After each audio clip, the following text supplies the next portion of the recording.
People, Deluded, I'm back again. It's a Monday morning. I can't lie, it's blitz out here, people. My balls are freezing. I can't lie to you, it's blitz out here. But videos have to make. I know you've seen my video on AFTV in relation to my post-game thoughts in relation to Sheffield United. You've seen other videos. And it's a Monday, we're back to the working life. So you're typically going to see me throughout the week in these sort of scenarios. I'm in the good old Soho Square. And I've got some things to speak about. I'm not here to speak about Chelsea. I've previewed the Chelsea game, and if you haven't seen my preview, then make sure you check that out.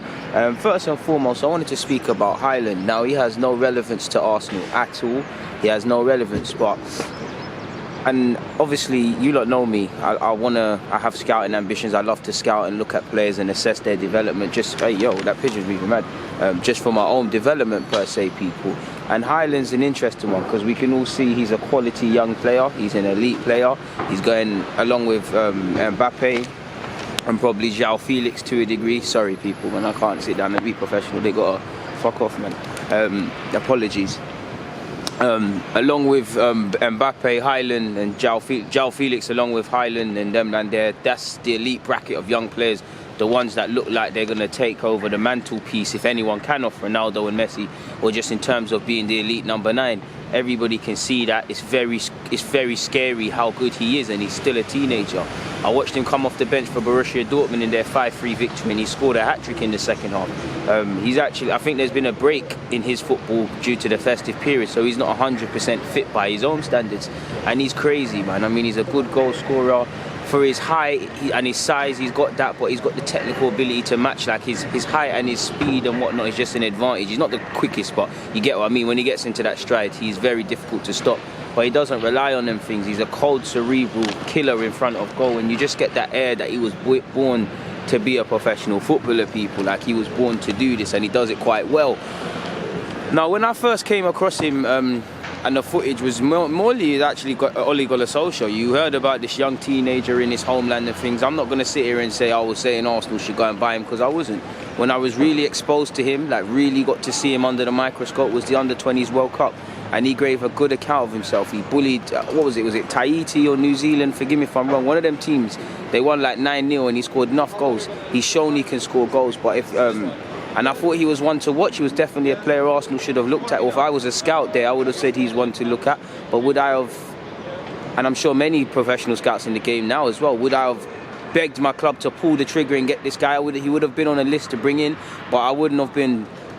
Like when I look at Mbappe in the under-19s Euro, whenever he played before the breakthrough at Monaco, I was banging on Arsenal's case to get him. I wasn't saying that necessarily for Haaland.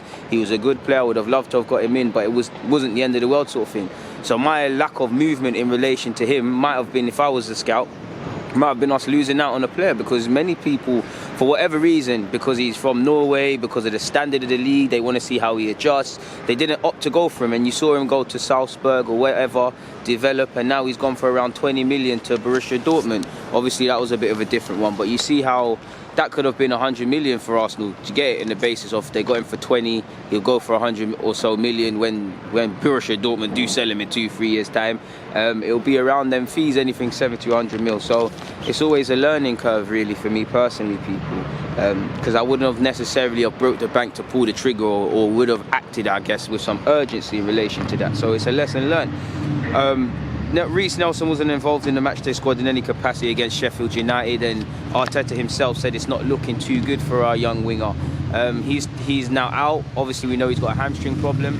We don't know his exact return date, but courtesy of Arsenal.com, it says Reiss Nelson aims to return back into full training after the Burnley game on February the 2nd. In fact, it specifically says after that winter break. So to be honest, just a rough time. I'd say mid-February the earliest, most precautious probably end of February, early March is when he'll be back, along with hopefully Kieran Tierney. And we've had a lot of injuries, people, throughout our time at Arsenal. Sadly, we've got the Tierneys, we've got the Oldins, we've got the Chambers, we've had the Bellerins, obviously you've got Nelson now, you've had Ceballos. Injuries have been part and parcel of our season, like it would be for any club, so we can't really, pardon me, get excited about that, because it happens to all teams. I personally feel Reiss Nelson has had an okay season. It's been more learning curves than you know, wonderful moments. But I mean, at the end of the day, that's what's always going to happen as a young pro. He's playing for Arsenal's first team. He started a career league game, something at Arsenal. Didn't do that too many times. I know he started away to United a few years ago, but you get the point. He's obviously got to come a long way, and being under someone like Arteta, it would have seemed like light at the end of the tunnel. Someone that always speaks about how they saw you at 16 years of age, how they want to bring that player out in you and whatnot. And you heard that Arteta's comments were very bullish, and injuries are part and parcel of any career, so it is what it is in that regards. Moving on to left backs as well. Kolasinac, as you lot know, he's got a left thigh strain. He's hoping to return to full training in the winter break, which would also be after Burnley. So it'll probably be Saka, who gave a good account of himself, let's remember, against Sheffield United back there. And you can see why we're potentially linked with Kurzawa, because of Kolasinac's wages, because of his inconsistencies generally since he's been at Arsenal, regardless of his newfound form under Arteta. He could potentially be someone that could have been moved on potentially in the summer. There's not too many players I believe at Arsenal would necessarily bring significant investment, and it wouldn't exactly be a free transfer because we signed him for free and he's been on hefty wages. But I think you can get a 15 or so million for Kolasinac. You get an expensive sort of wages because he's on 100k a week off the wage bill if that's what they want to do. Although I believe surely Kurzawa, if reports are to be believed, commands a similar fee, if not identical, people. And I say that, I'm saying that Kurzawa obviously played in the Coupe de la France against Lorient for PSG, and he got a 3 out of 10 rating by L'Equipe, people. And they said Lorient quickly understood that it was best to attack down his wing. So that's nothing you want to hear in terms of encouragement for a prospective Arsenal signing, people. In relation to keeping Eddie Nketiah, Arteta has said, circumstances changed around our team with the injuries and suspensions, and we are very, very short with the numbers at the moment.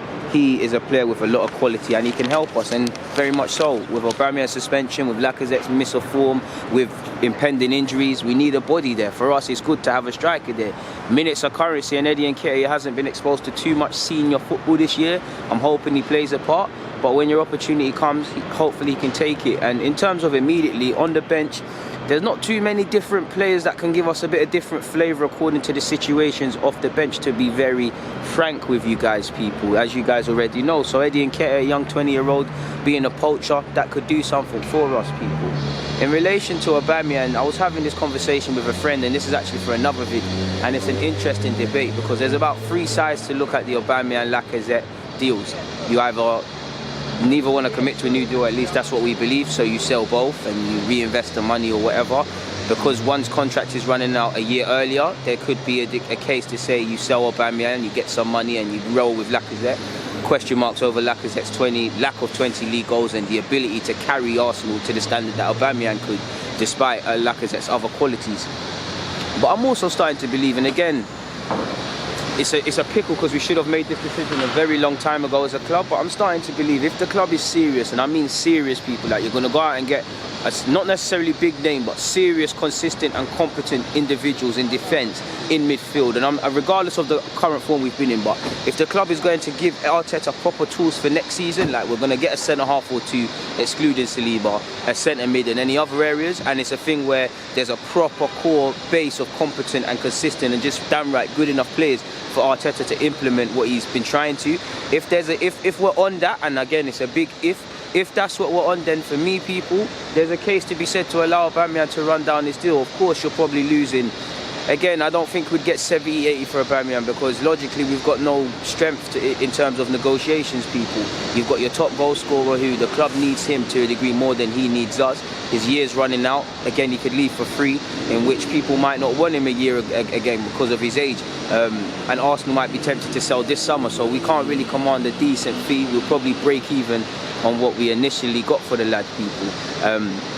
But there's the case to be said, do you know what, if the squad is fixed up and we've got a centre-half and we're able to keep clean sheets and able to have some consistency and able to make a real go of things in the top 4, then potentially allowing Aubameyang to run up his deal, scoring his 20 league goals minimum, that can make the difference to getting us top 4, and come next season, 2020-21 season, we're in the top 4. If he's helped us get our goals collectively, and we've got the financial rewards from being in the Champions League, and we're able to splurge a bit more that summer, then cool, let him go for free. Who knows, he might even sign a new deal within that year. And again, it's a dangerous thing to go down, and it will be another season filled with drama over a contract, depending on the result.